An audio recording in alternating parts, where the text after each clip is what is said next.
E nós, do nosso lado, tínhamos o quê? O enfrentamento da ditadura, que exigia um consenso.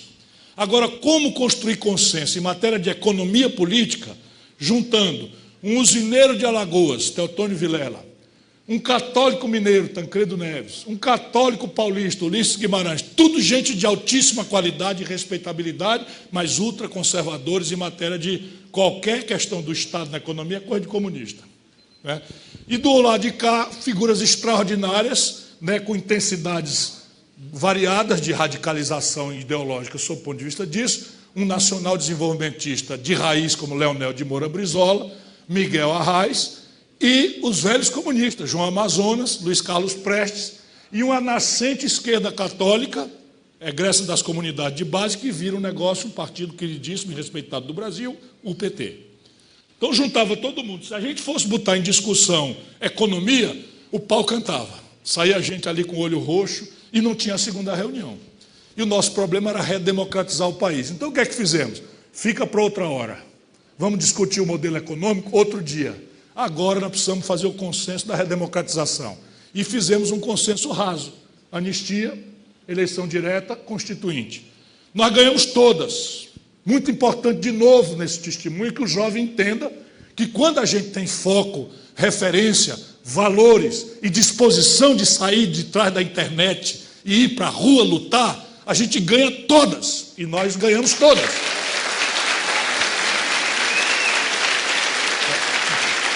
Nós ganhamos todas.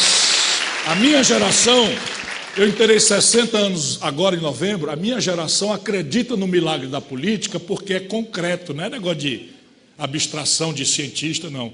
Nós fomos lá e ganhamos todas. E olha que parecia impossível. Muitos morreram, muitos foram torturados, muitos foram exilados, e ainda assim o que parecia impossível, ganhamos todas, sem deixar por menos nada. Porém, tragédia brasileira. Quem ganhamos todas? Nós redemocratizamos o país ao redor de uma liderança sofisticada, respeitada pela direita, respeitada e bem-querida pela esquerda, um homem que estava lá atrás com Getúlio Vargas, ministro do governo Vargas, compreendia o nacional desenvolvimentismo, sabia das virtudes, viu a decadência, viu a contradição e sabia claramente o que é que o país precisava fazer. Ganhamos com ele, Tancredo Neves, e ele morre na véspera da posse.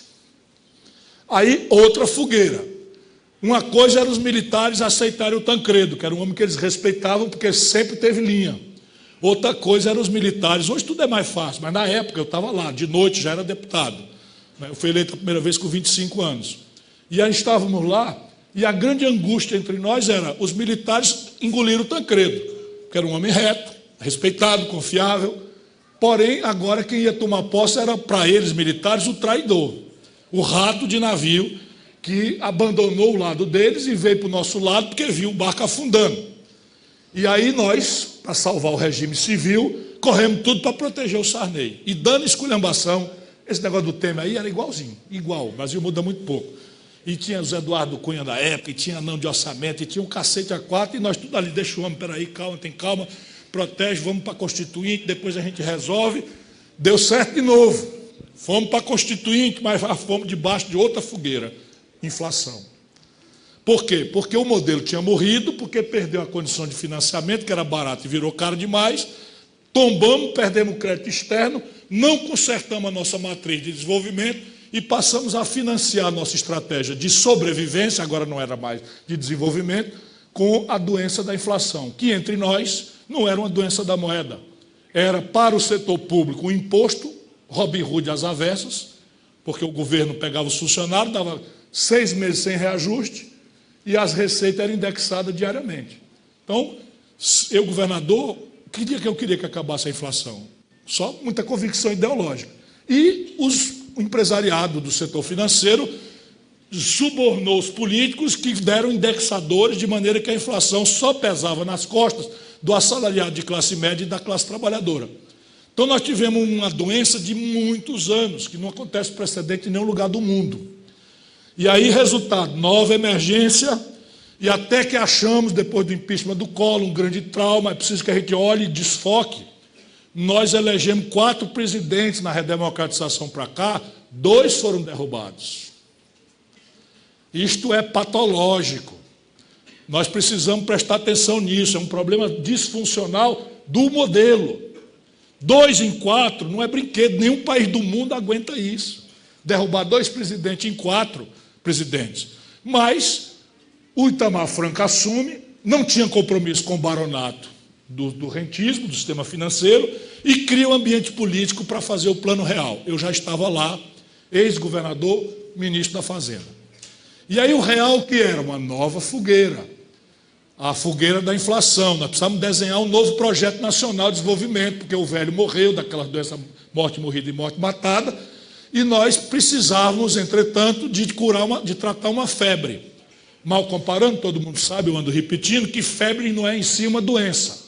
A febre é um sinal que o corpo da gente manda para a nossa inteligência para dizer, presta atenção aí, que tem algum agente infeccioso no corpo. E você não vai iludir quem é a febre e a doença é a infecção. Mas também, se deixar a febre escapulir, você pode ter uma convulsão. Então, mal comparando, Fernando Henrique me odeia quando eu faço isso, né? E é fato, eu estava lá, eu ajudei a fazer, tudo muito sério. O Real não era um novo projeto para o país, era um antipirético, era um antifebril. Ou seja, nós íamos enfrentar a inflação, que era a grande emergência nacional, e preparar o doente para ir ao médico, fazer os exames e ver se era caso de injeção, de comprimido ou de cirurgia, que definitivamente era o caso, um novo projeto nacional. Funcionou tão espetacularmente, e como a inflação era uma espécie de imposto, ela acaba, e ao acabar do dia para a noite, o povo sente um imediato conforto na capacidade de consumir. Prestem atenção nisso, que é um filme que nós vamos assistir repetido agora, recentemente. Então você abruptamente encerra uma transferência de renda, a população sente um conforto, a Casa Bahia sabe o que está fazendo, manda lá 24 prestações nominalmente iguais, o camarada não faz cálculo de quanto é o juro composto, e aí compra um micro-ondas, porque a prestação picada cabe no salário dele mensal, e ele tem a aspiração de ter a geladeira, o micro-ondas. Aí mal sabe o coitado que leva 1 e paga 2. É boa ideia. Você vê como é importante, né? Sabe o que? Eu me apaixonei pelo auditório. Já não estou mais nem sentindo dor na garganta, mas foi uma boa ideia, companheiro. Obrigado. Então, bora. Debater é preciso, beber não é preciso. Quer dizer, um skin faz bem, mais tarde. E se beber, não dirija. Então, voltamos aqui. Então, o Fernando Henrique, então, é o beneficiário. Você cessa o tributo inflacionário, a renda de consumo imediatamente amplia e a população vai ao consumo, mas nosso problema é de produção. Lembra que o Brasil tinha 1%? E aí nós estamos nos desindustrializando. Explode o consumo e a gente não faz nada para a produção. O Brasil, então, inaugura o ciclo das importações volumosas. Essa grande expansão do consumo que o real permitiu transformou-se tudo do dia para a noite em importação. Resultado, importação é em dólar. E o Brasil não emite o dólar. Resultado prático, com 2 anos e meio dessa farra, o Brasil quebra. E aqui nós precisamos entender, para vocês ajudarem o povão a entender, porque isso aqui é muito simples e é do mais imediato interesse popular que a gente ajude o povo a entender isso. Quando um país quebra, não é como uma fábrica ou uma loja que fecha a porta e bota uma placa, quebrei em bandas, né? Enfim, não é assim. Um país é uma instituição permanente. Então, como é que a gente percebe na economia que um país quebrou? O efeito mais visível é o valor da moeda nacional em comparação com a moeda de circulação internacional, o dólar. E isso é um preço relativo que mexe com todos os outros. Quantos reais eu preciso para comprar um dólar, que é a chamada taxa de câmbio? E aí, eita, agora a palestra vinha tão arrumadinha, eu estava entendendo tudo até agora, e o cabo agora desandou. Não, é a mesma conversa simples. A gente não compra dólar, nosso povo não compra dólar, mas o nosso povo come pão. E se der certo uma vezinha ali ou outra, come uma pizza. Pão e pizza é trigo. O Brasil não produz trigo suficiente. Resultado, para ter pão na padaria, para ter pizza na pizzaria, nós temos que comprar trigo do estrangeiro. Todo negócio com o estrangeiro é pago em dólar. Então, quando o Fernando Henrique vai para a reeleição, a gente precisava de R$1 para comprar $1 de trigo. O preço da pizza e do pão era mais ou menos 1 por 1. Quando o Fernando Henrique quebra, no dia seguinte da reeleição, olha o filme. Nós precisamos de R$4 para comprar o mesmo dólar de trigo.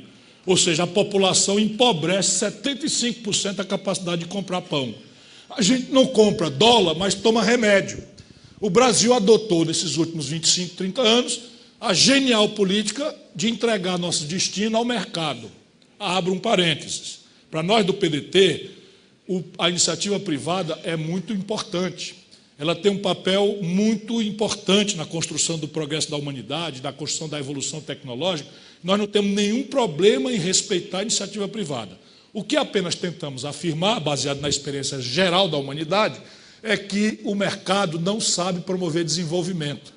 O mercado sabe ter eficiência na alocação de recursos escassos, sabe competir bem para garantir ao consumidor o mais barato preço da melhor qualidade, mas isso tende à concentração, à inequidade, à injustiça e à instabilidade e às rupturas cíclicas. Portanto, a humanidade sempre aprendeu que é preciso ter uma convergência de um Estado nacional para mitigar essas coisas e atender, fiscalizar, mediar e buscar financiar o interesse público, o interesse das maiorias, promover a superação das desigualdades, das injustiças sociais, equiparando oportunidades.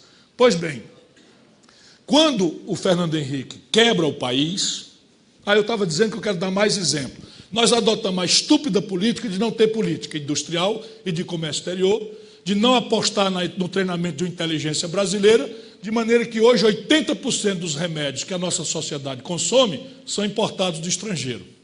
Então a gente não compra dólar, mas compra remédio. Como 80% vem do estrangeiro, eu precisava de R$1 para comprar um dólar de Tilenol, quando o Fernando Henrique se reelegeu. Quando ele acaba de se reeleger, eu preciso de R$4 para comprar o mesmo dólar de Tilenol.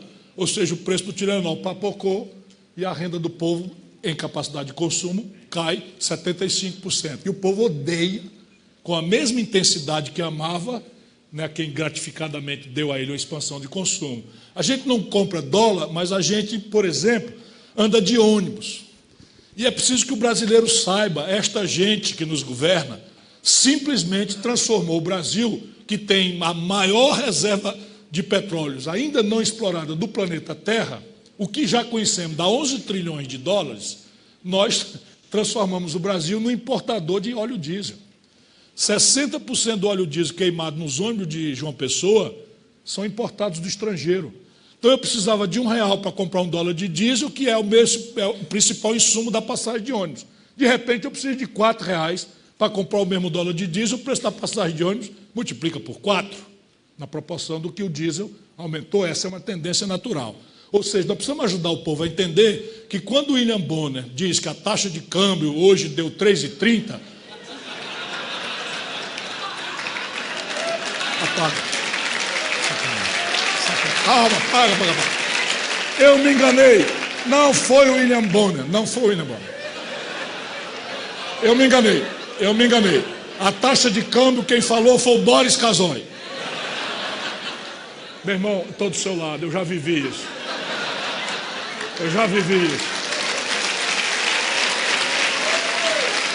Veja que você virou um bem querido aqui para nós. E seja feliz, que é o que interessa. A minha ex hoje está aqui, rapaz, em Cabaceira, na Paraíba, filmando. Oh, meu Deus do céu. Respeita quem está namorando. Aí eu... Hein? Cabaceira. Eu disse o quê? É Cabaceira que eu disse. Não foi Cabaceira? Foi. Paraíba, ela está filmando aqui faz bem um mês. Aí me ligou outro dia para saber como é que funciona a cisterna de placa, que faz parte lá da trama. Assim vocês me desorientam. Onde é que eu estava? É preciso prestar atenção na taxa de câmbio, porque a taxa de câmbio mexe com todos os preços da economia. Sabe o dentista, a consulta do dentista? As brocas, o foco cirúrgico, a anestesia, tudo dele é importado. Portanto, ele precisa cobrar $100 a consulta, senão ele não repõe o estoque. E a gente precisa ajudar o povo a entender isso, para entender o filme, para não se repetir mais.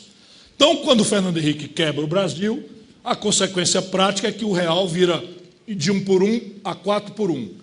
E aí dá passagem ao Lula, que assume com a taxa de câmbio, que nós agora aprendemos, que é um preço relativo, que mexe com todos os outros.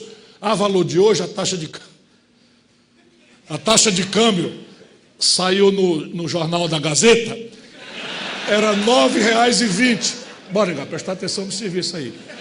Se fosse a valor de hoje, que está R$ 3,30, atualizando da época para cá, o Lula toma posse, olha como é fantástico isso, o Lula toma posse com a taxa de câmbio a valor de hoje, R$ 9,20 por dólar.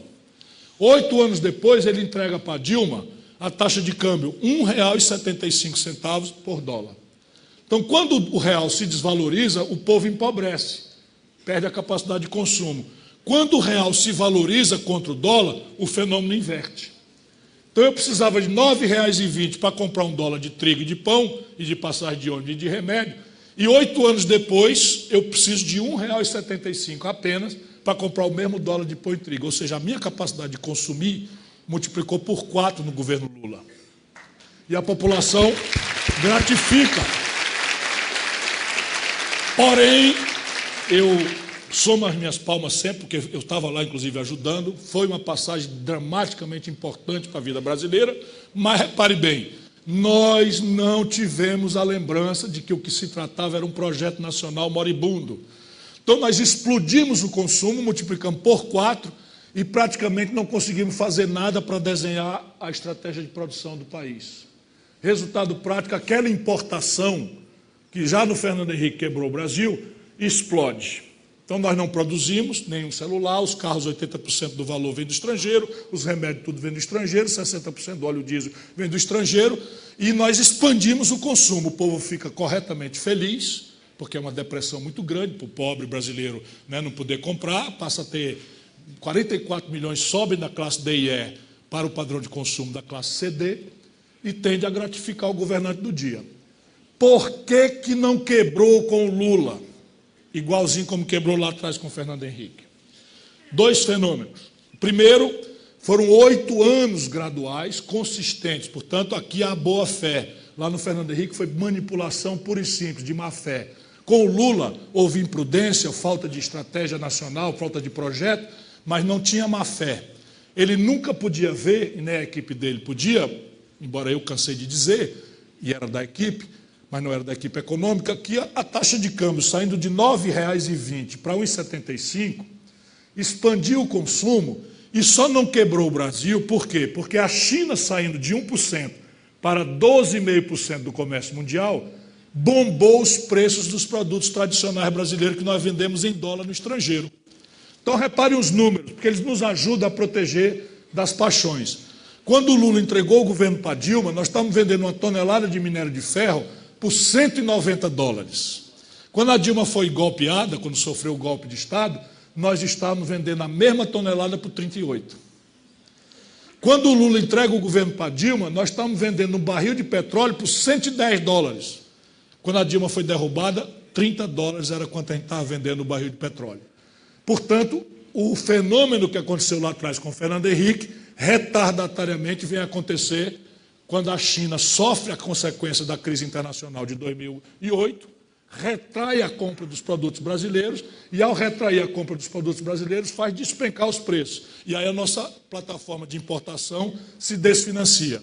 A Dilma, ao invés de pedagogicamente explicar para o povo, cai na marketagem, chama o Levi, experiência anterior, meu filho, me dê seu currículo, quebrei o Rio de Janeiro, então vê, meu patrão, nós vamos quebrar o Brasil. Nós agora vamos cuidar de quebrar o Brasil. Isso eu estava lá todo dia reclamando. Então, vamos cuidar de quebrar o Brasil e tal. E não deu outra. Olha o filme. Olha o filme que nós precisamos proteger o Brasil. É isso que nós precisamos debater. Olha o filme. Quando o Fernando Henrique quebra o Brasil, o PT cria um movimento fora FHC. E o Lula, presidente do PT na época, assina um pedido de impeachment do Fernando Henrique. E eu sou amigo do Lula desde muitos anos atrás. Em 89 eu era prefeito de Fortaleza, já votei nele no segundo turno, e o bicho na época era uma mirabolância. Ele não queria saber de nada, era só manda ver e tal. Melhorou pra cacete, foi um dos grandes presidentes da história brasileira. Porém, naquela data, eu já votando nele, né, disse, já amigo, eu disse para ele, Lula, não faça isso, meu irmão. Remédio para governo ruim não é impeachment. Se a gente já começa a legitimar impeachment, uma hora dessa um de nós vai para o poder e eles vão usar a mesma ferramenta contra nós. E eu não sou profeta de obra feita, não. Está tudo escrito nos meus artigos no Estadão, no Jornal do Brasil, na época, na Carta Capital, cansei de falar, não, tu tá com pena dos teus amigos tucanos, não sei o quê, porque eu sou amigo lá do Tasso Gereissati. Aí tal, fez o pedido de impeachment e foi entregar ao então presidente da Câmara, Michel Temer. Não é de lascar não, fala a verdade. Então, braço direito do Fernando Henrique. Não é ironia, meu irmão, é a história quando se repete, é como faça ou tragédia. Isso não tem conversa. E a gente fica imprudente porque a gente não cultiva a história. Quando vocês riram, mas é fato, o Michel Temer era presidente da Câmara, braço direito do Fernando Henrique. Esse Padilha era ministro do transporte do Fernando Henrique. Esse Renan Calheiros era ministro da Justiça do Brasil. Ministro da Justiça, chefe da Polícia Federal. Olha, eu estou ficando velho, não está dando mais não. Não está dando mais não. Ministro, e o Eduardo Cunha na época era só ladrão na SEDAI, ainda estava na etapa, ainda estava na escola primária da roubalheira. Só veio para Brasília mais na frente um pouco. Mas vem na mesma quadrilha. E tem, para falar não? Tem sócio aqui em João Pessoa. Quadrilheiro da quadrilha do Eduardo Cunha, está aqui em João Pessoa. Ele disse que era, mas é isso mesmo aí, é isso aí mesmo. É isso aí mesmo, mas peraí, bora, vamos voltar para o serviço aqui, rapaz. Eu fui proibido pelo presidente do meu partido, disse que eu sou agora presidenciável, eu não posso ficar trocando conversa com picareta de quinta categoria, mas eu não me controlo. Pois bem, isso então nos encaminha para a conclusão, porque eu vou tentar responder perguntas, questionamentos, antagonismos, ouvirei críticas, reparos, contestações aos meus números, às minhas ideias, porque é isso que nós precisamos fazer e eu também estou na hora de aprender. Portanto, a minha convicção é essa. Hoje, o Brasil está proibido de crescer como consequência desse colapso.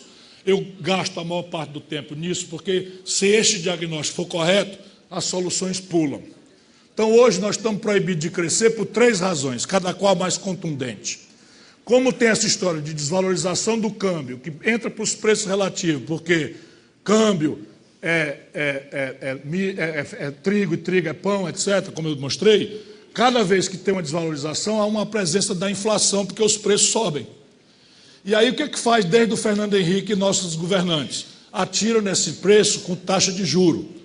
E o taxa de juros não tem o menor efeito sobre o preço que subiu por causa do câmbio, zero.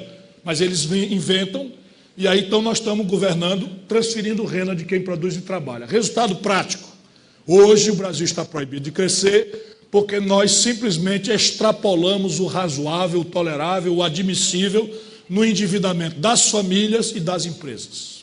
Números, 40 milhões de brasileiros estão com o nome negativado no SPC hoje.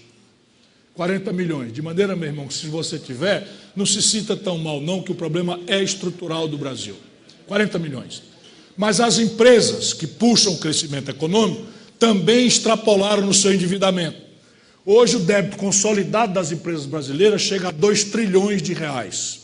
600 bilhões já estão contabilizados pelo sistema financeiro como crédito de recuperação duvidosa. E os bancos, então, gravemente retraíram crédito e hoje, para você descontar uma duplicata aqui, no Banco do Brasil tem que ser amigo do gerente, fazer seguro, reciprocidade, manter a conta corrente lá, porque ninguém mais quer emprestar para ninguém e fica todo mundo refugiado na especulação financeira servada pelo governo. Ou resolve isso e o mercado não sabe fazer, ou babau para o crescimento econômico. Segundo, por explosão da dívida e depressão do nível de atividade econômica, o Brasil colapsou suas finanças públicas. Esse ano, com o investimento perto de zero, o Brasil está com um déficit primário de 160 bilhões de reais.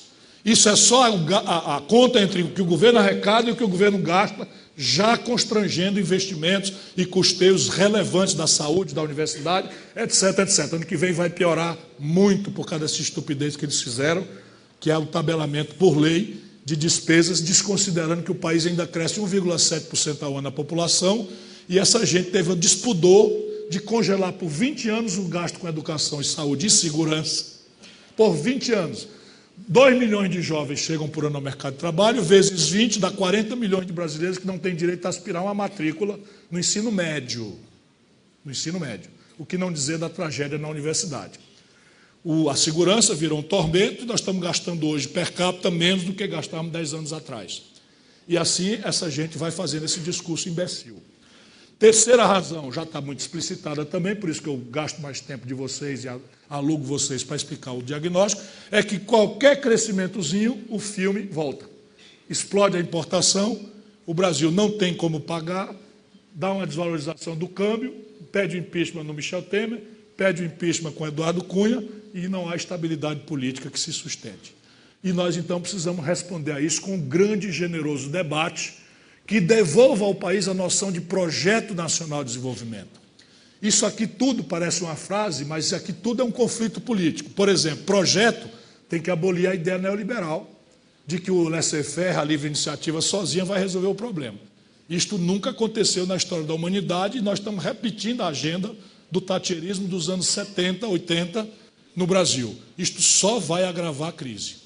Então, projeto significa planejamento, coordenação, governo, empresários, universidade, objetivos nacionais, o que é que queremos ser em matéria siderúrgica, o que é que queremos ser em matéria petroquímica, o que é que queremos ser em educação, em saúde, em infraestrutura, em 5, 10, 15, 20, 30 anos. Quem faz o quê, quanto custa, supervisão, avaliação, controle.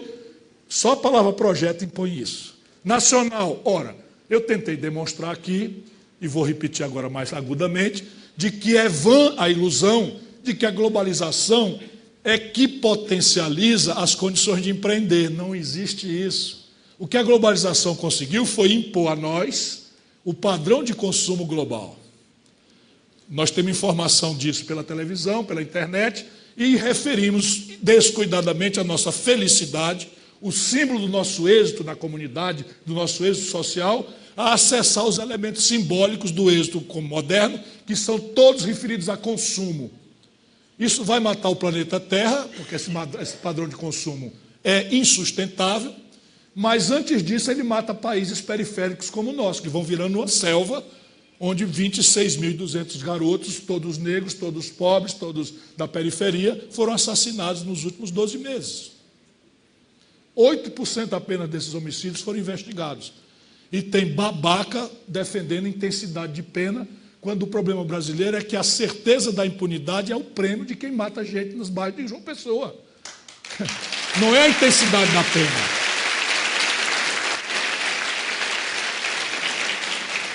Seria o mínimo de certeza da pena que hoje simplesmente não tem para 92% dos homicidas brasileiros.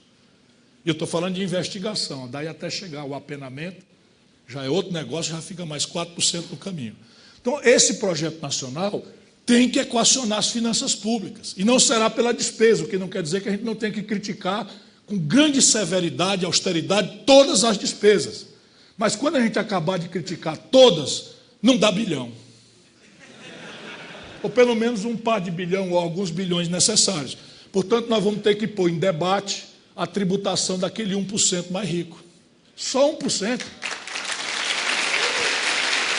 E aí tem as pistas. E eu encerro, só para dar exemplo, para vocês ficarem seguros de que saída tem, técnica. A questão não é só coragem, é coesão comunitária para suportar o avanço. Então vamos lá, só 2 países do mundo não cobram tributação sobre lucros e dividendos, o Brasil e a Estônia. Com todo respeito à Estônia, que é um país minúsculo do leste europeu, o Brasil não cobra. Qual é a explicação para isso? Os bancos têm lucros exorbitantes e não pagam imposto, enquanto a classe média morre com 27,5% retido na fonte, qualquer saláriozinho e tal.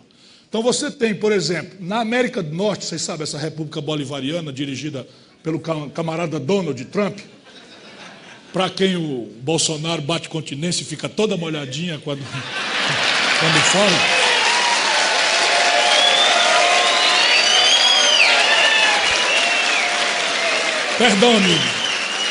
Perdão, amigo, mas bater continência para a bandeira americana é meio muito demais.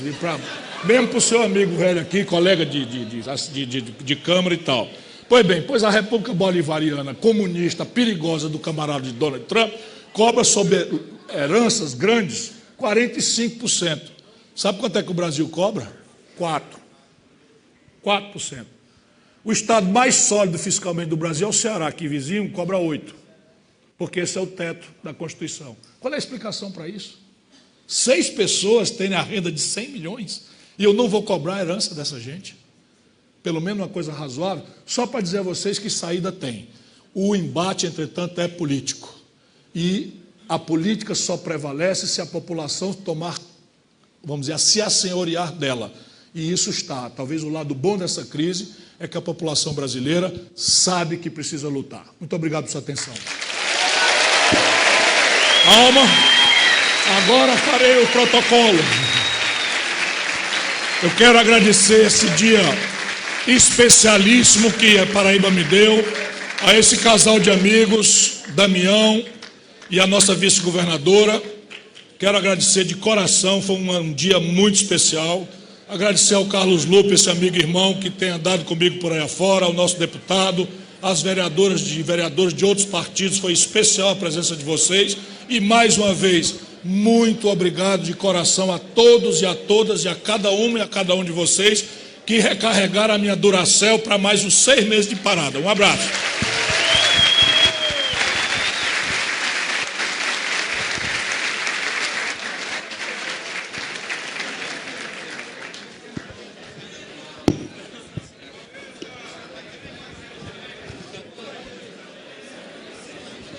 Pessoal, agora vamos sentar agora para a segunda e última parte da noite de hoje, que são perguntas. Afinal de contas, o evento de hoje, o encontro de hoje, consiste num bate-papo. E como todo bate-papo, tem perguntas também do público. Vamos sentar agora todo mundo, do jeito que estava, vamos sentar aqui. Vamos lá. Liga aqui o outro microfone. Quem quiser fazer pergunta, vai levantar a mão direita. Agora a pergunta... Muito bem, vamos a 3 perguntas nessa noite, devido ao tempo.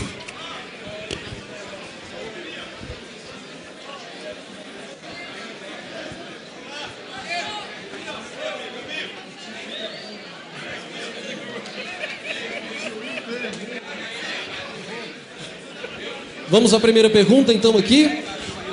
Deixa eu ver Ciro Gomes aqui para voltar. Ciro... É importante lembrar que é preciso fazer uma pergunta bem resumida, para que mais gente possa perguntar. O senhor se identifica e faz a pergunta. Eu sou Bill Fernandes, já fui prefeito e deputado. Eu queria perguntar ao ilustre Ciro, qual é a avaliação que o senhor faz sobre Sérgio Moro? Sobre? Sérgio Moro. Eu sou um cara que cultivo muita boa fé. Eu acho que ele é um juiz interessante, mas juventude e aplauso é uma reunião que quase sempre dá problema. Eu sei disso porque eu fui 25 anos deputado estadual, fui com 29 prefeito de Fortaleza, o mais popular do Brasil, com 32 governador do Ceará, o mais popular do Brasil. Os maiores erros que eu cometi foi por dar pouca atenção aos meus críticos, ou não dar devida atenção aos meus críticos e pegar corda de aplauso fácil. E acho que o que deformou o Sérgio Moro foi isso. É muito estranho para qualquer república que um juiz viva de gravatinha borboleta em homenagem para cima e para baixo, confraternizando, inclusive, com réus potenciais. Muito estranho. Agora, por exemplo, uma coisa que é uma transferência eletrônica do dinheiro que a Lava Jato recuperou da Petrobras, que é importante. Ele, ao invés de simplesmente passar a ordem bancária e assinar, ele vai para a Petrobras pessoalmente, entra no prédio da Petrobras, recebe as homenagens e depois tem que explicar que a Petrobras pagou a diária dele no hotel. Isso não se faz. Um juiz sério não faz isso. Vamos agora... Oi. Vamos aqui, então, aproveitando... Não, já tem uma lá, vai lá.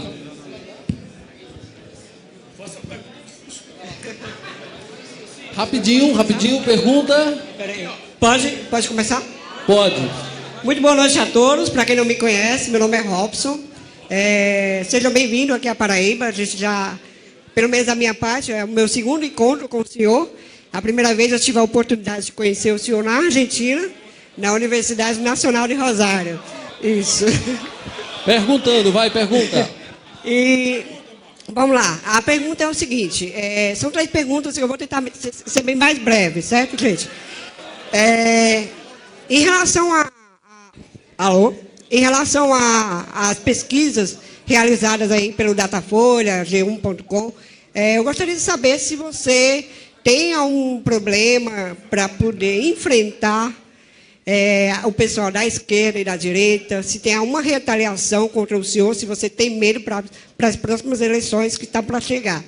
E a segunda pergunta, é bem rapidinho, eu represento uma classe de estudantes de medicina aqui na Paraíba, e eu gostaria de dizer o seguinte: nós, estudantes de escolas privadas, pagamos em média R$ 8.600 de mensalidade. E o governo federal tem cortado o FIES. Eu gostaria de saber também do senhor. E a terceira pergunta, só para concluir, gente, eu garanto que eu vou terminar. Se você acha o povo brasileiro ignorante em relação a escolher o melhor presidente, que no meu caso eu gostaria que o senhor fosse. Obrigado, muito boa noite a todos. Obrigado. Veja lá, pesquisa é um retrato de um momento. Supondo decência e honestidade, como eu suponho no Datafolha, supondo decência, que infelizmente o ambiente está infestado de manipulação, etc., pesquisa deve ser vista como ela é, o retrato de um momento. E a vida não é um retrato, a vida é um filme. Então, se você acreditar na pesquisa, elas têm um efeito cada vez menos, mas tem um efeito psicológico, ela anima muito o militante simpatizante de quem está na frente e abate muito o ânimo de quem está mais atrás. Mas aí é o seguinte, eu sou treinado, sou do ramo e tal, e eu tenho segurança de que eu vou crescer. Acho mesmo, né, porque o povo brasileiro, posso falar, Lupe? O povo brasileiro, nas mesmas pesquisas que fala fulano, beltrano, cicrano, eles pesquisam também o nível de conhecimento, o nível de rejeição. Então eu, por mais que seja estranho, eu sou o menos conhecido e o menos rejeitado dos candidatos todos. E os atributos que a população está procurando: experiência, projeto, ficha limpa. Então, você está se procurando um cara que seja experiente, tenha vida limpa, vida pública, enfim, pregressa, capaz de comparar o que é que ele fala e o que é que ele andou fazendo. Aí, na minha mente, com todo respeito, eu sei que tem uma longa estrada, eu estou me lembrando de um verso do rei, Roberto Carlos. Esse cara sou eu. Olha, medicina. Esse é um problema grave. O Brasil tem que ampliar a matrícula pública, porque esse é um curso muito caro e não é razoável que a gente faça o estipêndio de arapucas, salvo as boas que há, com dinheiro público. Não é razoável. Fazer renúncia fiscal, ou seja, eles não pagam os impostos e eu transformo os impostos que eles não pagam em ProUni. Tudo bem, numa transição, tal, ok. Mas expandir curso de medicina privado, enquanto o país tem um problema gramático de formação de médicos para a família, para a atenção básica, a ponto do vexame de trazer médico do estrangeiro, isso tem que ser uma tarefa pública.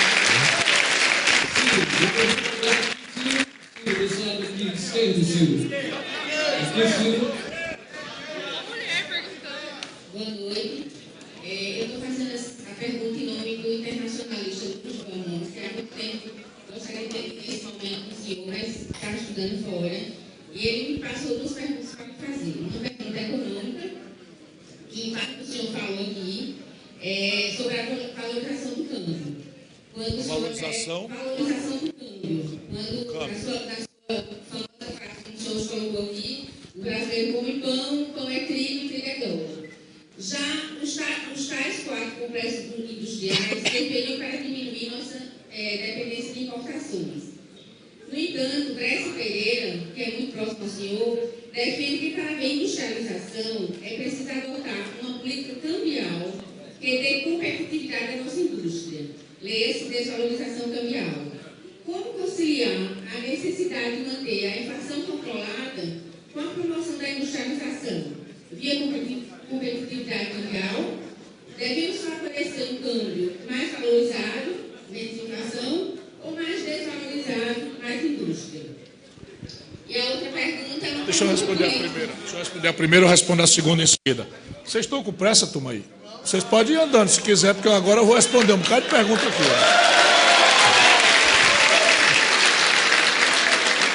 Ó, posso? Então repare bem, hoje a taxa de câmbio está em 3,30.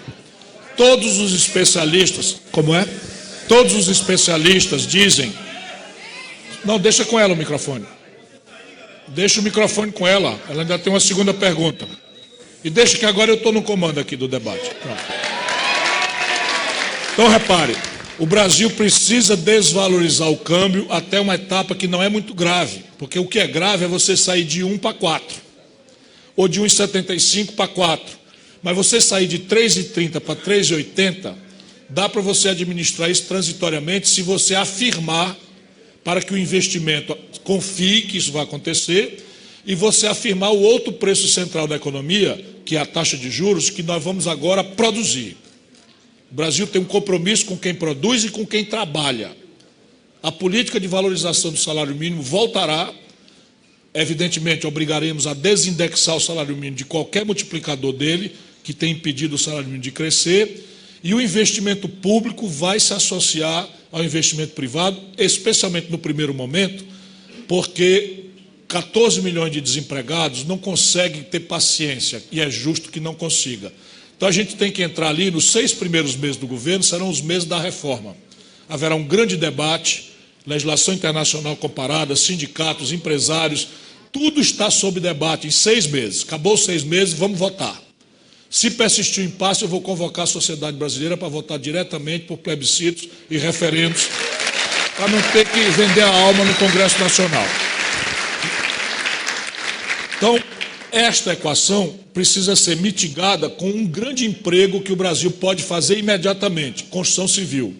Por quê? Porque os insumos são todos nacionais, não importa nada, porque o investimento é modular e porque não exige um nível sofisticado de tecnologia e capacitação de mão de obra.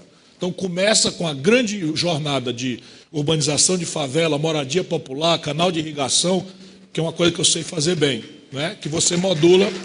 E aí é o seguinte, cada bilhão que eu conseguir cortar dos privilégios de propaganda, não sei o que e tal, vai para a construção civil, para a gente empregar aí uns 10 milhões de brasileiros o quanto antes.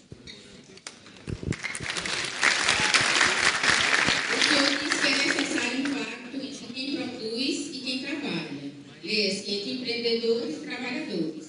Depois das experiências de Getúlio Vargas e da chapa Lula, trabalhador, Alencar, empreendedor, quais as chances disso dar certo agora? Depois de vermos que no ano passado, que na hora do aperto, os empresários não estão nem aí para o Brasil. Com quem do empresariado nós podemos manter diálogo? Se são os empresários que estão por trás da reforma trabalhista, da terceirização e da reforma da Previdência. Calma. Veja bem, a vida é um pouco mais complexa do que esse olhar razoável. Você tem um olhar razoável, mas a aliança do Lula com Zé de Alencar foi a aliança de 2 grandes homens, não foi ao redor de um projeto. Não foi ao redor de um projeto.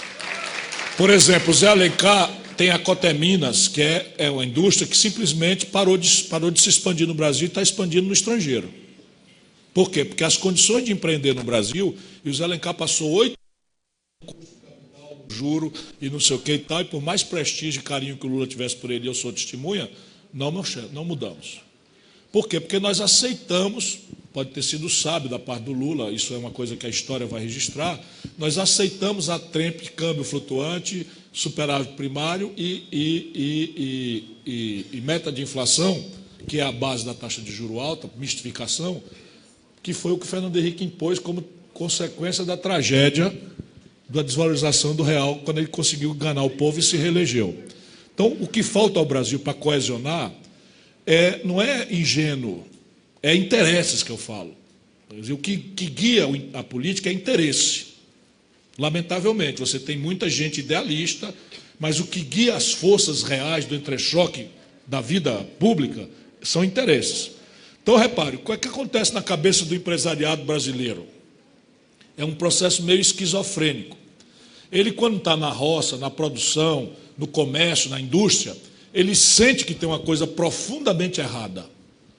E ele reclama que está errado. Mas quando ele apropria na pessoa física rendimentos da empresa, bota no juro alto, ele fica criptoconservador, porque ele perde na empresa e ganha na pessoa física. Então, o que é que ele tende a pedir do mundo político? É que conserve essa sacanagem, que é a central, e estresse os outros custos da competitividade sistêmica, a saber, o custo tributário, que paga a saúde do povo, a educação, o custo do trabalho, que definitivamente não é o problema brasileiro. Evidentemente que a gente tem que ter sensibilidade, sintonia fina, porque alguns setores pode ser que a gente esteja fora do padrão de salários, porque nós estamos rivalizando com Vietnã, com indústria têxtil, por exemplo. Talvez os salários estejam acima do normal no Brasil. Mas a pretexto de que a indústria têxtil está, e você tem outras formas de mitigar, por exemplo, um reintrego das contribuições previdenciárias para essas empresas, tem 1000 fórmulas em que você protege o trabalhador. A questão básica é a seguinte: a que senhor você quer servir?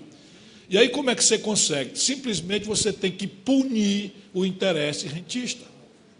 Como? Traz a taxa de juros para um patamar não superior à rentabilidade média dos negócios. E administra as tensões eventualmente surgidas de hiato de produto, aqui e ali, quando o consumo começar, com outras fórmulas que não seja paralisar o conjunto da produção, como quem, querendo tratar o carrapato de uma vaca, dá um tiro na testa da vaca, para resolver o problema dos carrapatos. Mais ou menos nós estamos fazendo isso, mas tudo é mentira. Nós montamos mesmo, foi o paraíso do rentismo no Brasil, e veja bem, nós estamos falando da taxa de juro real, não a taxa de juro do governo. A taxa de juro real no Brasil é 52%, para o empresariado de primeira linha. Qual é o negócio que tem lucro de 52%? Nenhum. Então, nós estamos nos desindustrializando por isso, principalmente pelo custo do capital. E são as multinacionais que estão indo embora. Só para você ver. Então, não há prosperidade se a gente não envolver o mundo produtivo. Mas o mundo produtivo não vem se não for punido o interesse onde ele está hospedado de uma forma cômoda. A gente ensina ao empresariado que capitalismo moderno se afirma no consumo de massas. E o consumo de massas, que não é feijão, que não é macarrão, nem pizza nesse caso, consumo de multidões. E o consumo de multidões se afirma na renda. Até 5, 7 anos atrás, o Brasil perdia para a China em matéria de decisão de investimento quando perguntava salário. A China passou o Brasil com custo de salário hora. Estou indo lá na China estudar isso e tal. Então, e a China é o maior destino mundial de investimento direto estrangeiro. O problema do Brasil é juro. Juro, juro, juro. Ciro, tem uma pergunta aqui à direita.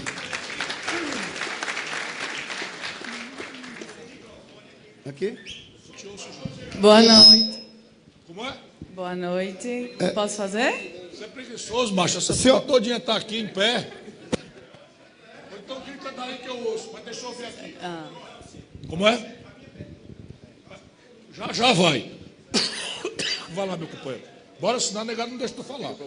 Senhor Ciro Gomes. Sou eu aqui, presidente. Professor, gostei, porque fala tudo de todos os problemas econômicos desse país. Eu cobro a ti duas coisas. Primeiro, como resolvê-las com a sociedade civil organizada, claro. Segundo, dando a ti, também que sabes, uma pergunta e resposta, que é essa república escrota, mentirosa, que foi montada em 1889 e que eles conseguiram colocá-la em prática em 1989, com toda aquela gente. Em vez de fazer uma Constituição, fizeram uma Bíblia para os interesses das oligarquias. A pergunta é a seguinte: se você vier a ser presidente, você chamaria quais as forças para resolver essa pouca vergonha?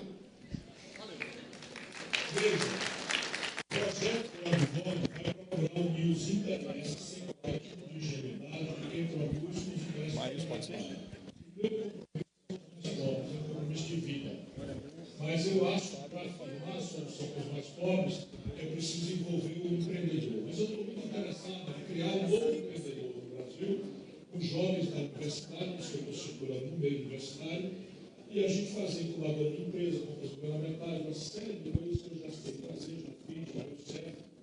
E eu penso fazer no Brasil, tendo ferramentas desses O hiato aí, provavelmente é uma pergunta que está na cabeça de muitos, eu já vou adiantando, é como é que se faz isso com um Congresso que, por regra, é reativo ao crescimento. Primeiro, vamos entender uma coisa, até porque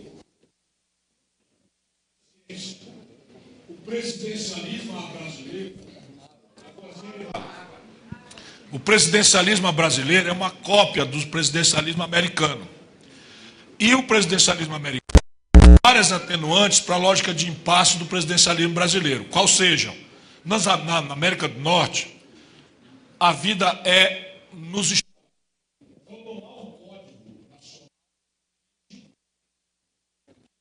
O alto piso de salário, indexadores, o diabo está na nossa Constituição, porque a gente sempre oscila do autoritarismo.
Como é que atenua a lógica? Não tem nada, meu irmão. Agradeço muito as perguntas inteligentes.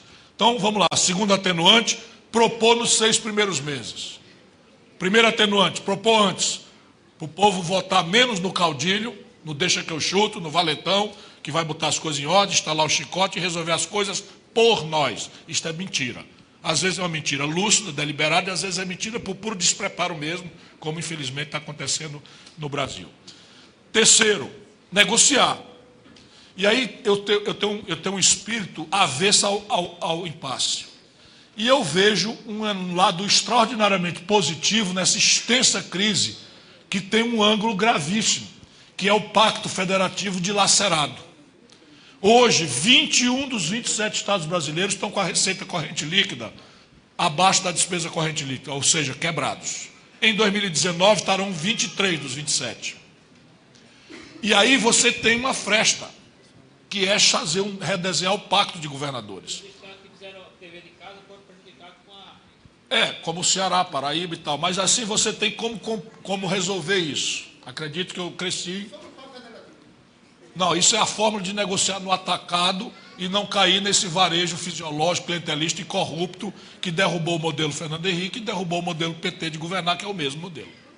Então é preciso experimentar outro modelo que funcione ou se prove que não funciona. Na história brasileira foi o que funcionou. Porém, se tudo isso aqui não superar a lógica de impasse, fusível, convoca o povo para decidir através de plebiscitos e referendos. Pronto, aqui, boa noite. Ciro, é uma pergunta aqui, Ciro. Quem está falando? Aqui eu, Dandara. Eu quero saber qual seria a primeira medida do seu governo e se a gente pode esperar uma reforma tributária, a exemplo de taxar as grandes fortunas, enfim. E como é que aprovaria isso com esse Congresso, né? Você acabou de não ouvir a minha resposta. Ou quer que eu repita? Não, mas... Então, primeiro, corrigir conceitualmente um equívoco que foi introduzido no debate da esquerda brasileira. Modernamente, não existe mais grandes fortunas. Porque, modernamente, até forjaram um substantivo. há um fenômeno de pejotização. Então, assim chamada Globo, os filhos do Roberto Marinho e tal, eles ganham da Globo um prolabore. E o resto tudo é da holding que não paga. Então, a tributação sobre lucros e dividendos é que é uma tributação incidente. E a tributação sobre heranças, porque quando eles morrerem, eles vão passar as cotas na holding para os filhos. Aí é a hora de você cobrar. A minha ideia é propor nos 6 primeiros meses, propor na campanha, como já fiz hoje aqui, tecnicamente. Amanhã eu tenho que discutir com meus aliados da política se eles aguentam as minhas ideias. Se aguentarem, vira proposta. Se virar proposta, eu vou falar publicamente. E aí vou ser atacado, porque é muito melhor dizer assim, porra, já tem imposto demais, quer mais imposto para negada roubar. E a tendência é eu perder o debate. Mas eu vou para cima. Papo furado, macho. Deixa de onda, porque na República Bolivariana do Donald Trump cobra 45% e o Brasil cobra 4%. Quem que está certo, eles ou nós? A Europa cobra 40%. Por que eles estão certos e nós estamos errados? Nós estamos certos e eles errados. Se eu escapar, elejo com a ideia. Propõe nos 6 primeiros meses, negocia um pacto de governadores que basicamente vai pelo caminho de um swap para as dívidas dos estados, mediante uma proporção desses estados ao apoio da reforma fiscal. Tributação sobre heranças e doações, tributação sobre lucros e dividendos e uma CPMF de 0,38 partilhada com estados e municípios. Isso vira o déficit primário.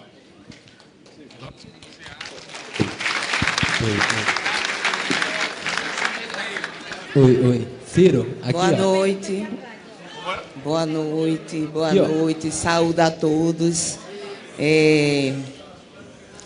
Eu gostaria de lhe perguntar, senhor presidenciável, no âmbito religioso, né, qual o seu projeto com relação a essa intolerância, a essa perseguição, a essa destruição de templos, com questões religiosas, principalmente ligadas às religiões de matriz africana, e também com a questão do meio ambiente, porque nós que somos religiosos de matriz africana, nós somos ligados às energias da natureza, e nós estamos vendo aí o desmatamento, né, sendo destruído. O Brasil está sendo destruído, a nossa Amazonas está sendo destruída. Nós temos um companheiro aqui indígena, né, que na realidade, o que eu queria saber, qual o seu projeto nesse sentido,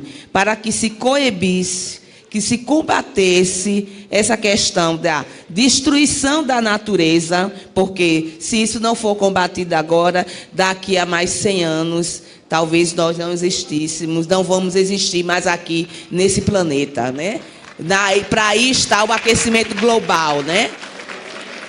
E com a questão da discriminação religiosa, porque existe na Constituição brasileira os nossos direitos, mas infelizmente não são cumpridos, porque se a gente chega numa delegacia, só para concluir, se a gente chega numa delegacia para fazer uma denúncia a respeito de uma intolerância religiosa, infelizmente as pessoas que estão lá, numa delegacia, no hospital, seja numa escola, não estão preparados para isso, para nos receber, para nos acolher.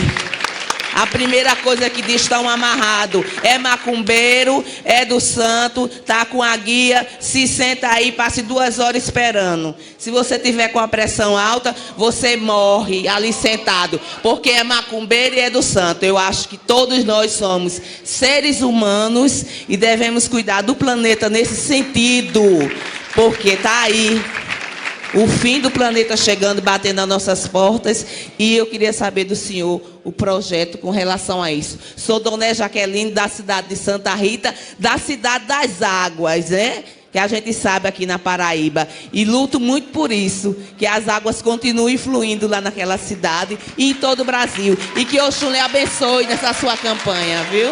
Axé para todos. Veja, toda pergunta inteligente, eu quero lhe agradecer, muito sensibilizado a sua presença e a sua participação, mas como velho professor, a gente aprende a admirar o aluno que sabe perguntar. Porque toda pergunta inteligente, ela meio que já traz a semente da resposta. Então, repare, o Brasil não precisa inovar nenhuma lei, eu não preciso ter nenhum projeto para a questão de criminalizar a intolerância religiosa. Especialmente a intolerância religiosa que extrapola o preconceito, vamos dizer, adjetivo, verbal, que já é muito mal, e avança para destruir templos, agredir pessoas, etc, etc. Isso, pura e simplesmente, eu tenho usado uma palavra em inglês, porque nós não temos em português a palavra que essas contradições existem por aí afora. Então, você tem a lei normalmente é feita por pessoas sensíveis, inteligentes, que estão em linha com o debate mundial, que estão assessorados por gente muito boa, especialmente no Brasil, mas não consulta a realidade cá embaixo. Então, você faz leis maravilhosas e tem uma história no Brasil da lei que pega e da lei que não pega. Então, essa é uma lei que não pegou. Mas o que os americanos fazem, eles, por exemplo, aboliram a discriminação, e é um país extremamente preconceituoso, gravemente preconceituoso. 70% da população carcerária americana são negros. Então, só para dizer, porque aí os intelectuais estão falando na palavra enforcement, que em tradução do português assim, literal, seria reforçamento. Ou seja, não precisa mexer na lei, é preciso torná-la praticada. E isso se faz com exemplos. Eu, por exemplo, presidente da República, ouvindo falar, como eu ouvi falar, por isso que eu lhe perguntei assim que eu cheguei, do que aconteceu no Rio de Janeiro, eu mando a Polícia Federal catar o cara para vir se explicar na Polícia Federal. Porque nós precisamos produzir exemplaridades. Exemplaridades. Natureza, meio ambiente. É outro problema. Como o Brasil não tem projeto, nós estamos tangidos dos anos 80 para cá, isso é um fenômeno mundial. A humanidade começou a desenvolver grupos identitários que descomprometem-se com o conjunto da questão e afirmam a defesa de valores corretos, porém fragmentários, identitários, que não se comunicam com a contradição da vida, que acontece no território. E na questão do meio ambiente é claramente uma disputa entre emprego e riqueza e conservação da natureza. Como é que o mundo pode resolver? É muito difícil para o mundo, mas o Brasil tem margem para dar um exemplo para o planeta. Por quê? Porque nós temos o maior estoque de terras férteis, agricultáveis, ociosos do planeta Terra, hoje ainda. Parte disso estocado como reserva de valor, porque a terra no Brasil ainda não é um fator de produção, e sim um símbolo de status, para o baronato que vem das capitanias hereditárias e tem essa coisa na cabeça. E você tem alguma ferramentaria moderna que é o zoneamento econômico ecológico, em que você pode perfeitamente chegar no Pará, que é uma área que praticamente a floresta amazônica tombou, e que, ao invés de você começar a conter o estresse, esse estresse está indo para frente, porque o que sobra para o nosso povo ali, inclusive financiado nos anos 70 pelo governo, o critério de titulação de terra no Brasil nos anos 70 era fazer propaganda aqui em João Pessoa, vá para a Amazônia, integrar para não entregar. Os mais antigos lembram desse negócio, o Médici, Transamazônica, que começa aqui, né? Começa aqui. Vá para a Amazônia. Aí você ia, e o critério para a titulação da terra era você desmatar. Desmatou, está aqui o título do INCRA. E, de repente, o camarada nordestino, gaúcho, que foi para lá e tinha por premissa da titulação da terra dele desmatar, foi criminalizado sem darem a ele alternativa de produção. E aí você tem que introduzir isso para que você distensione o estresse sobre a floresta, falando de floresta. Mas é a mesma coisa em matéria de recursos hídricos, a mesma matéria em matéria de geração de energia. E a gente tem que achar esse ponto de equilíbrio, porque é muito fácil eu defender em tese a natureza, né, e não me preocupar como é que o povo vai receber energia módica e barata. Então nós temos que achar esse caminho e apostar na inteligência do povo. Esse, na prática, o que se chama desenvolvimento sustentável, que é uma expressão que nunca virou prática concreta em lugar nenhum do mundo. Mas tem um país que pode dar exemplo para o mundo, somos nós brasileiros. Primeiro que tudo, eu queria pedir uma boa noite a todos, pedir o nosso Deus Tupã, nosso encantado, nosso pajé, e dar boa noite a todos e a todas. E fazer umas perguntas aqui ao nosso futuro presidente. E queria só dizer, não pode se falar desse país sem se falar na população indígena. E que quando o senhor chegar lá, qual é o que tem de projeto para a população indígena de todo o Brasil? Garantir os nossos direitos, que já está lá na Constituição, e muitas das vezes é rasgado. A questão da demarcação das nossas terras. Outra coisa que quando o senhor chegar lá, não fechar as portas, botar os policiais para bater nos indígenas e nos movimentos sociais. Porque se diz que é a casa do povo, mas lá em Brasília não é a casa do povo. Porque a gente vai para Brasília, a gente é recebida a bala, spray de pimenta, leva a porta na cara, e eu acho que se a casa é do povo, tem que receber o povo. Eu gostaria o que é que você vai fazer para evitar desse tipo de agressão, só com os mais carentes. Porque tem um combinado também que a bancada ruralista, junto com os evangélicos, com esses governos que têm passado, tem um apoio. Um vota um projeto e o outro apoia. É combinado com o presidente. Se o presidente aceitar aquele pacote, ele vota a favor. Ele dá a sua regalia. Se vai ficar do mesmo jeito que os outros presidentes fariam. Eu acredito, gostaria de escutar da sua boca. Porque a gente já está cansado de tanta mentira que a gente vive nesse país. Muito obrigado. Sobre repressão, eu já governei o Ceará, aqui vizinho. E eu tenho muito orgulho de dizer que nos meus 4 anos de governador, a polícia não saiu para tocar num movimento social sequer, nenhuma vez. E isso ou é verdade ou é mentira. Isso ou é verdade ou é mentira. E eu sustento, pode mandar examinar. Nunca a polícia do Ceará saiu sob meu comando para reprimir nem sem terra, nem quilombola, nem populações tradicionais indígenas, nem movimentos corporativos de professor. O que é que eu tinha? E pretendo ter muito pesadamente, se eu for presidente do Brasil algum dia, um excelente sistema de inteligência e contra-inteligência.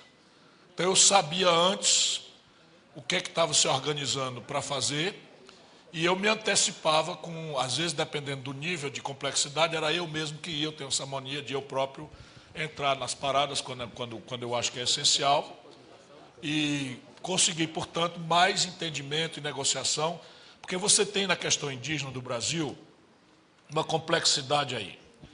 Primeira complexidade, é fato que no Brasil, menos um pouco do que na América Espanhola, houve um genocídio das populações tradicionais indígenas.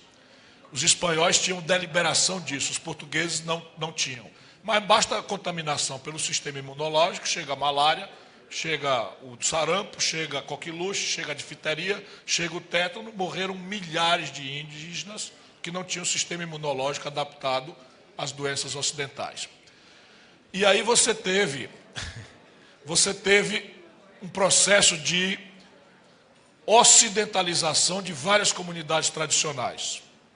Muitas se miscigenaram com os portugueses, viraram mestiços, perderam a sua identidade.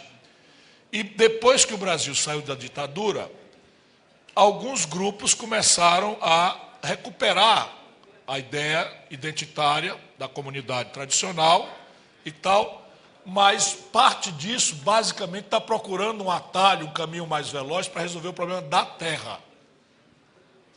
Este é um tipo de assunto, é um tipo de olhar, é um tipo de providência que tem que se tomar, porque o Brasil não pode mais adiar a questão do acesso à terra para quem nela quer trabalhar. Isto é uma agenda do século XIX, que nós, para fazer aço, siderurgia, trem, etc., não fizemos, como eu falei aqui. Deixa que eu seja sincero, porque eu penso isso. Por exemplo, no Nordeste, aqui, nas capitais ao redor aqui, é muito raro a comunidade tradicional de raiz.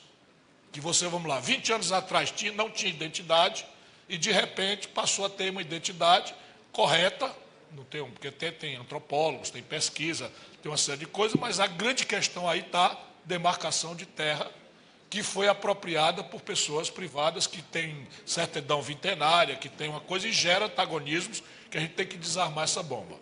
Outra coisa são comunidades tradicionais ainda em estado absolutamente não ocidentalizado, onde a gente tem que chegar realmente com proteção absoluta. Proteção absoluta, quer dizer, demarcar a terra, mas encostar com saúde, com educação, com acesso a mercado, com uma série de coisas, inclusive discutir com a comunidade tradicional, de alguns leitores, a Amapá é um caso grave, que há determinadas províncias minerais riquíssimas que poderiam ser exploradas por uma estatal brasileira, nova, que se criasse, e que pagasse royalties às comunidades tradicionais, como acontece por aí afora, permitindo que eles tivessem riqueza, né, para sustentar o seu modo e a sua cultura e a sua identidade, vamos dizer, antropológica. Eu queria só falar aqui? ao presidente. Reforma agrária é o seguinte, na minha cabeça eu faria com o Brasil, que é mais fácil, o que eu fiz no Ceará. Não tem negócio de invasão de terra. Quem tiver força para se organizar, venha para cá, me traga a lista da sua família e eu dou terra. Eu queria só para finalizar, presidente. A gente o Potiguara da Paraíba é o único povo que nunca arredou o pé do seu território. A gente tem 517 anos de luta, de sofrimento, de massacre, mas nós somos de origem, não somos índio apareceu agora. Sim, a gente tem 517 anos de massacre e mesmo assim permanecendo no nosso território. Você disse, eu vou identificar cada um. E vocês têm problema de demarcação ainda hoje? Já pode ser aqui? Boa noite, né, Cirão? Meu nome é André, estou presidente da Associação dos Estudantes Secundaristas da Paraíba, a ESP, e também sou militante da União da Juventude Socialista. E minhas perguntas são mais sobre o âmbito da educação. Né? A primeira, só são duas. A primeira é o que você acha sobre a federalização do ensino médio. E a segunda, Ciro, a gente sabe que o Brasil tem uma dívida histórica com a educação, né? E que agora, com esse governo golpista, isso vem aprofundando ainda mais com a questão também da deforma do ensino médio, que está sendo colocada goela abaixo no Brasil inteiro. E eu queria saber o que é que você acha sobre essas duas coisas. Eu acho que esse governo não tem legitimidade para propor nada estrutural, estratégico, especialmente na área de paradigma pedagógico, de conteúdos. Não tem nenhuma estratégia, porque é um governo corrupto, entreguista e viciado de origem pela ilegitimidade. Isto dito, minha pergunta é um feedback importante para a campanha, tá bom. Então, isto dito, o que é que nós precisamos fazer no Brasil? São duas tarefas. A primeira que eu vou anunciar é a mais complexa e mais difícil, e a segunda é a mais simples de ser entendida, mas precisa mudar o padrão fiscal do Brasil. Então, a primeira, o Brasil precisa pôr em discussão uma mudança profunda no seu padrão pedagógico, porque nós ainda estamos na escola tradicional brasileira impondo à estudantada um ensino enciclopédico raso, em que nós obrigamos o aluno a ser superficial num monte de assunto e não ganha profundidade em nada. E é o paradigma que preparava o profissional fordista, que é aquele camarada que é treinado para o trabalho isolado, individual e repetido na indústria fordista. Ora, de um tempo para cá, todo o trabalho repetido, foi substituído por mecatrônica, por robótica. Todo o trabalho. E isso está dramático no mundo. Então, nós precisamos preparar o jovem brasileiro para um outro tipo de pedagogia, em que, basicamente, ao invés de saber responder sob estresse isolado, uma pergunta que obriga ele a repetir uma informação conhecida, o que ele precisa aprender é a associar duas informações que existem e, ao associá-las, inovar, criar uma informação nova. Isso é uma radical mudança no paradigma que passa por um retreinamento profundo, né, do professorado, que tem que ser estimulado para isso, não vai acontecer do dia para a noite, mas é um experimento recente da Coreia do Sul que teve muito êxito. Na China não tem esse problema, porque eles sempre prepararam os alunos para essa compreensão holística da vida, eles nunca caíram nessa ideia fordista. A outra tarefa é incrementar o gasto por aluno ano no Brasil, público, porque o que é que aconteceu? Mesmo com chanceler da esquerda, eu mesmo compreendi e tal, mas assim, é profundamente perverso você não investir na universidade pública, no ensino médio público, para você fazer, via renúncia fiscal de empresas que sonegam, a troca por matrícula. E mais grave ainda é você subsidiar, sem qualquer condicionamento, universidades privadas com fiéis, subsidiada a bilhões de reais do dinheiro público. Portanto, é preciso colocar em debate, né, o incremento de gasto por aluno ano, e a ideia do ensino médio hoje é a grande tarefa do Brasil. Porque nós, do Fernando Henrique para cá, universalizamos o ensino básico, tem matrícula para todo mundo, e estamos chegando a essa população toda no ensino médio e está absolutamente estrangulado.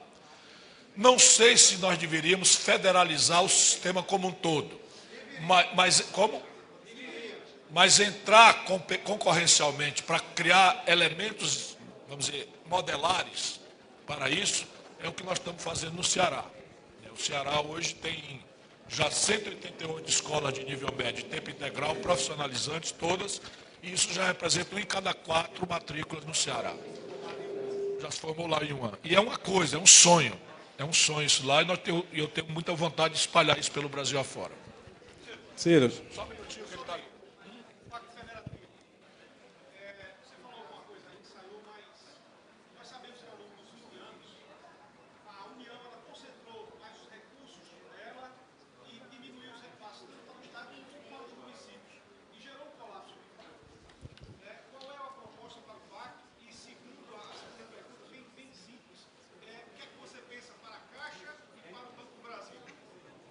Bora lá. Não é verdade que a União Federal tenha tirado 1 centavo sequer dos estados e municípios. O que é verdade é que a Constituição de 88 foi completamente fraudada no governo Fernando Henrique. Por quê? Porque a carga tributária era 27% do PIB e dividido com um pacto muito estimulante. Eu fui prefeito em 88 de Fortaleza e tal. O que aconteceu? Por essa política imbecil de juro alto, de estimulação de consumo, etc., etc., o Fernando Henrique aloprou a dívida brasileira. Ele recebeu a dívida com 38% do PIB, de Pedro Álvares Cabral e Itamar Franco, dívida com correspondência no Brasil Brás, Petróleo Brás, Telefone Brás, Estrada Brás, e só por essa aloprada política de juros, ele estourou a dívida em 8 anos para 78% do PIB. Como a dívida estourou, ele subiu a carga tributária de 27% para 36,5% do PIB. E o fez de maneira a não partilhar com estados e municípios, fraudando a Constituinte. Mas ele não tirou dinheiro dos estados e municípios. Ele fez crescer a carga tributária através de contribuições que não são partilhadas. Contribuição social sobre o lucro líquido, PIS, COFINS, CPMF, para dar exemplo, e a CID nos combustíveis. O quê? Só um minuto. Pois não. Hoje, o que o Brasil precisa redesenhar é porque a receita pública está despencando por uma política estúpida do governo federal. Então, os estados e municípios estão perdendo receita, e a União também, numa proporção de quase 1/3 das receitas. É a maior crise fiscal da história do Brasil, porque se o país não cresce, não produz, não exporta, não vende, não tem comércio, o efeito instantâneo é a redução da receita. E caiu quase 1/3 da receita. O FPM caiu, o FPE caiu, a cota parte do ICMS dos estados por município caiu, e Brasília manda novos encargos para os estados e municípios permanentemente. Por exemplo, justo que seja, mas não existe almoço gratuito, a União Federal votou um piso nacional de salário para os professores. De maneira que o município de Campinas, em São Paulo, está obrigado a pagar um piso que o município de Bahia, aqui vizinho, tem que pagar. E não consultou, é tua terra, né? Não consultou. O SUS também sobrecarregou os estados e municípios, porque o preço dos remédios não é vinculado a reajuste nominal por inflação, é câmbio. O equipamento hospitalar, tudo é câmbio. Quando você alopra o câmbio, fica tudo mais caro e o governo só reajusta nominalmente, e os conveniados estão desde 2003 sem reajuste. Então isso tem que ser redesenhado no Pacto Federativo, porém o Pacto Federativo tem que dar à União o tributo sobre heranças e o tributo sobre lucro. A União não, tem que dar ao Brasil partilhado e a CPMF partilhada também, para que a gente redesenhe. E o swap das dívidas. Isso permite ao país devolver aos estados e municípios alguma capacidade de investimento para que a gente possa dizer de onde vem o dinheiro para a retomada do crescimento do país. Ciro. Só um minuto. A segunda pergunta... O Brasil, nesses últimos 20 anos, cometeu a estúpida imprudência de concentrar o seu sistema financeiro, de maneira que hoje 90% das operações financeiras brasileiras são processadas por 5 bancos. Banco do Brasil, Caixa Econômica, Itaú, Bradesco e Santander. 90%. Isso foi um crime que nós fizemos e nós não podemos permitir que isso se consume privatizando o Banco do Brasil e a Caixa, porque eles se transformaram num oligopólio, dos quais o Banco do Brasil e a Caixa hoje participam. Hoje o Banco do Brasil e a Caixa fazem um jogo da Febraban e não estão cobrando juro, custo de captação, custos operacionais, mais um lucro razoável. Estão cobrando juro que o oligopólio cartelizado manda que cobre. Ciro, eu represento o segmento da agricultura familiar, sou diretor de uma cooperativa aqui no estado da Paraíba e, como você é um estudioso, né, das causas que vêm afligindo o Brasil, você viu que uma das primeiras desmontes das políticas públicas foi para a agricultura familiar. Acabou o MDA, vem acabando paulatinamente o PAA, Programa de Aquisição de Alimentos. Então, para ser mais bem claro, né, bem direto, qual vai ser a sua política quando o senhor assumir a presidência da República para a agricultura familiar nesse país? Nós no Ceará criamos o Seguro Safra antes do Brasil. Nós no Ceará criamos um programa de assistência técnica absolutamente público e gratuito para a agricultura familiar. Nós, em Sobral, na nossa cidade, demos 100% de autonomia às escolas para comprar localmente da agricultura familiar. E é com esse conjunto de experiências extraordinariamente exitosas que eu, se um dia puder, vou servir o Brasil. Por quê?